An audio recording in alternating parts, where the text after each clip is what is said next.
Hello and a massive welcome back to Ball in the Ball, your #1 spot for everything Kenya Premier League.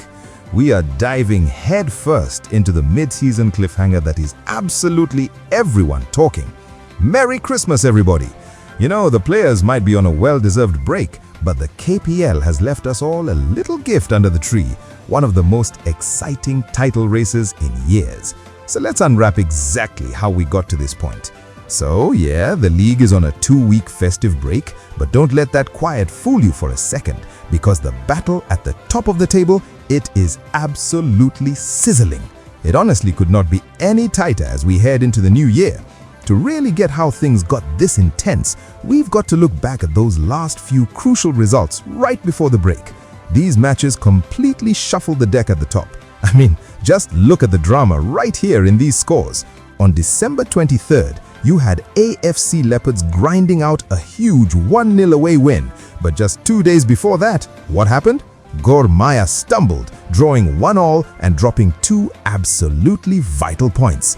You combine that with Tusker getting a tough one on the road, and boom, you have the perfect storm for a log jam at the top.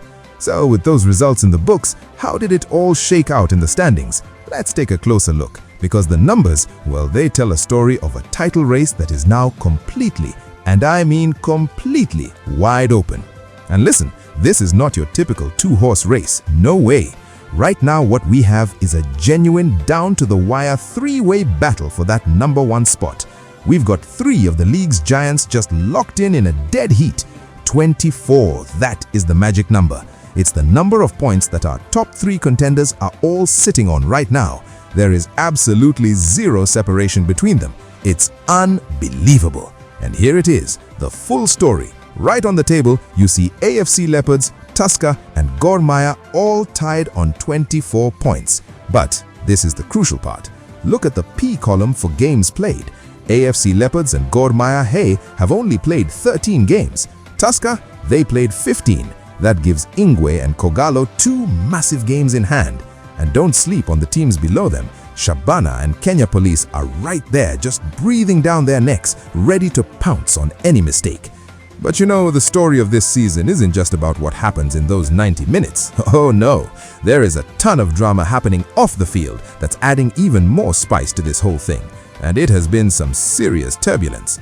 That Gor Mahia versus Nairobi United match abandoned amidst absolute chaos, and it's now under review.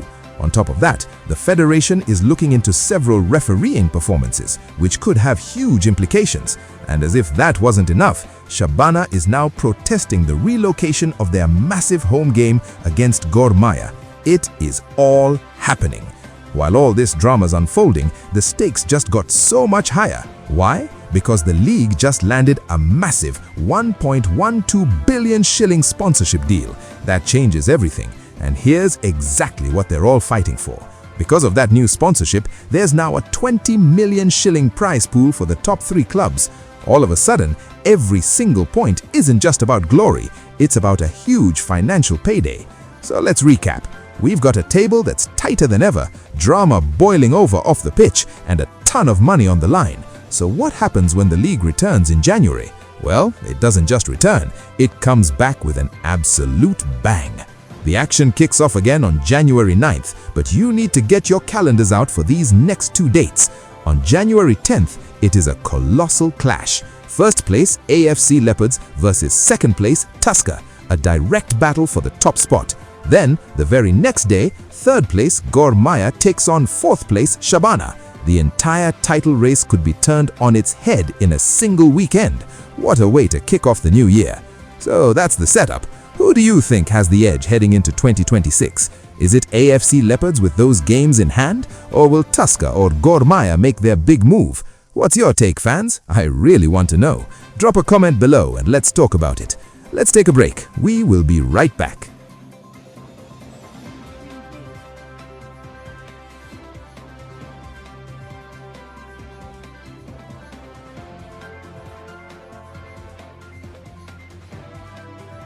This is Ball Kenya Premier League Weekly Review.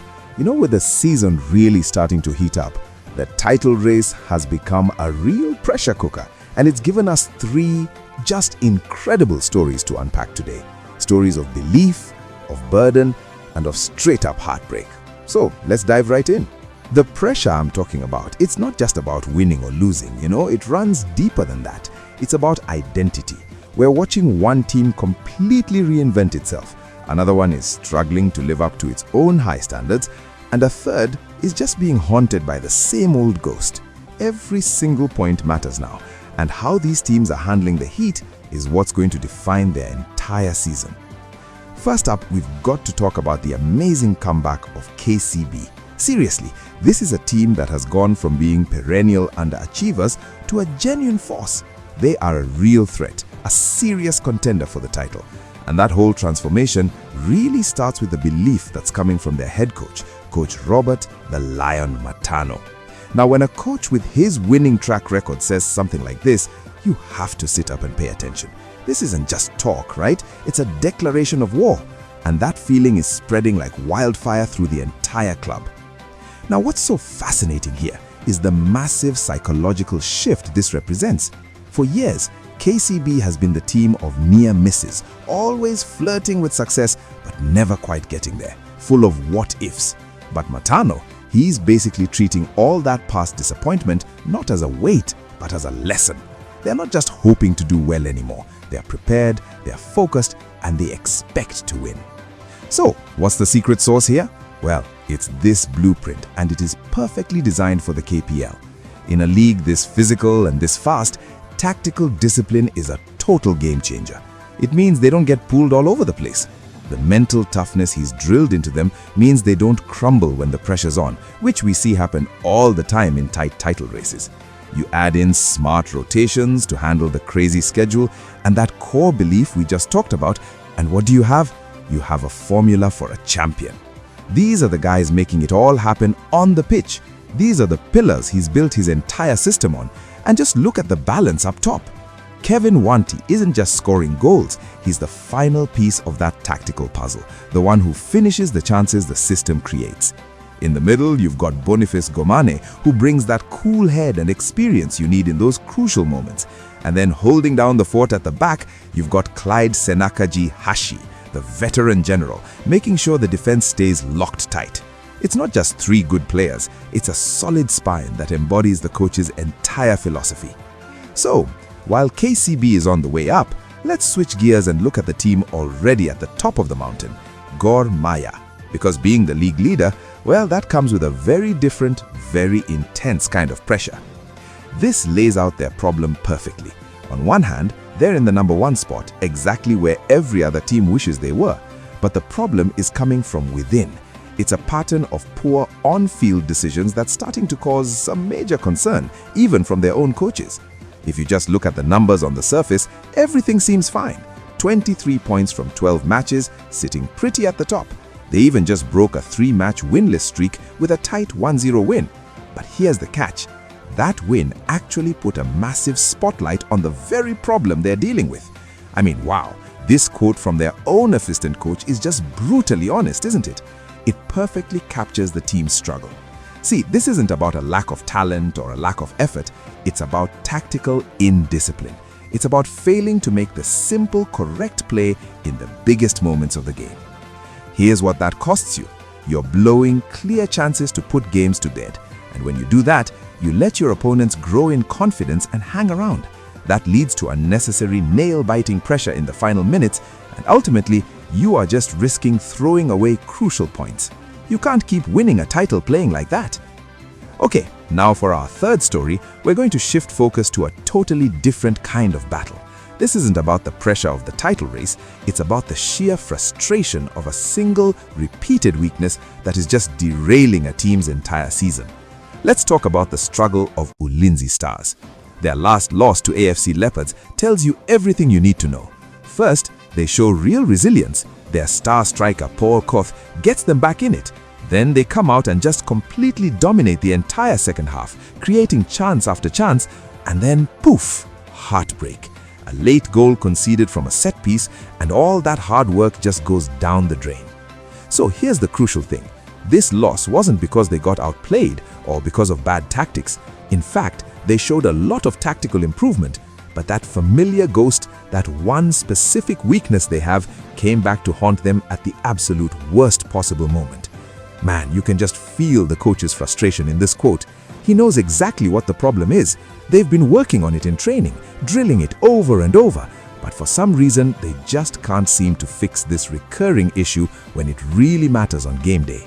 It's a total nightmare for them. So, after diving into these three really different stories, the challenger, the leader, and the struggler, what's the big takeaway here? What does all this tell us about what it really takes to succeed in this league? This really puts it all in perspective, doesn't it? It's a tale of three teams fighting three very different battles. You've got KCB, who are being pushed forward purely by belief. It's a massive psychological advantage. Then at the top, Gor Mahia is basically fighting against themselves, their own talent being challenged by a lack of discipline. And then there's Ulinzi Stars, where one single obvious weakness is just destroying everything else they do well. Three teams, three different internal struggles. And that really leaves us with the ultimate question. As we head into these final crucial weeks, we see a team that's fueled by belief, a team that's loaded with talent, and we see how a lack of discipline can just ruin everything. So what matters most? What do you think is the key ingredient that will ultimately lift that trophy? That's it for this week. Leave a comment, a like, and subscribe. I am your host, Paul Last Hope. Happy holidays and enjoy your week.